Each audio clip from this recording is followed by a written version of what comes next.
नीट नंतर टेटचाही पेपर फुटला. भ्रष्ट परीक्षा व्यवस्थेचा आणखी एक चेहरा उघड. आमदार सत्यजित तांबेंचा हल्लाबोल. लाखो उमेदवारांचे भविष्य टांगणीला. सेवेत राहण्यासाठी परीक्षा देणाऱ्या शिक्षकांनाही मोठा फटका. मुंबई. 27 जून 2026. नीट नंतर आता शिक्षक पात्रता परीक्षा टेट पेपरफुटीची घटना समोर आल्याने महाराष्ट्रातील परीक्षा व्यवस्थेवरील विश्वास पुन्हा एकदा डळमळीत झाला आहे. ठाण्यात टेट परीक्षेचा पेपर फुटल्याने उद्या होणारी परीक्षा रद्द करण्याची वेळ आली असून यामुळे तब्बल 4,28,000हून अधिक उमेदवारांवर अन्याय झाला आहे. ही केवळ पेपरफुटीची घटना नसून राज्यातील भ्रष्ट आणि ढासळलेल्या परीक्षा व्यवस्थेचे अपयश असल्याची टीका विधान परिषद आमदार सत्यजित तांबे यांनी केली. तांबे म्हणाले की महाराष्ट्रात आता पेपरफुटी हीच नवी परीक्षा पद्धत झाली आहे का, असा प्रश्न सर्वसामान्य नागरिकांना पडला आहे. काही दिवसांपूर्वी नीट, सीबीएसई मूल्यांकनातील गोंधळ, यूजीसी एनईटी तसेच विविध प्रवेश आणि भरती परीक्षांमधील अनियमिततेमुळे लाखो विद्यार्थ्यांची मेहनत, वेळ आणि पैसा वाया गेला. या सर्व घटनांमुळे विद्यार्थ्यांमध्ये मानसिक नैराश्य आणि असुरक्षिततेची भावना वाढत आहे.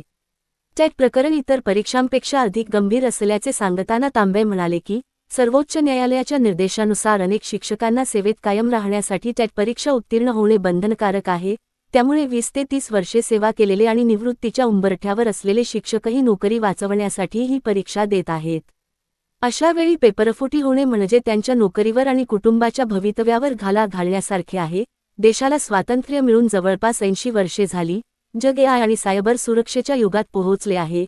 मात्र आपण अजूनही परीक्षा सुरक्षित घेऊ शकत नाही. एमपीएससीचे निकाल वेळेत लावू शकत नाही. परीक्षा कधी ऑनलाईन तर कधी ऑफलाईन अशा गोंधळातच अडकलेल्या आहेत. ही अत्यंत दुर्दैवी बाब आहे, असेही त्यांनी नमूद केले. तांबे यांनी सांगितले की परीक्षा व्यवस्थेतील या त्रुटींविषयी त्यांनी नुकतेच विधान परिषदेत सरकारचे लक्ष वेधले होते. मी तेव्हाही स्पष्ट सांगितले होते की या संपूर्ण व्यवस्थेच्या मुळाशी भ्रष्टाचार आहे.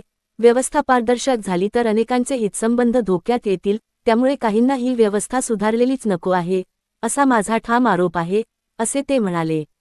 केवळ आरोपींना अटक करून हा प्रश्न सुटणार नसल्याचे सांगत तांबे यांनी परीक्षा प्रणालीची संपूर्ण पुनर्रचना करण्याची मागणी केली. ही केवळ पेपरफुटी नाही, तर बरबटलेल्या व्यवस्थेचा पर्दाफाश आहे. सरकारने हा अन्याय तातडीने थांबवून परीक्षा व्यवस्थेवरील जनतेचा विश्वास पुन्हा प्रस्थापित करावा, अशी मागणी आमदार सत्यजित तांबे यांनी केली.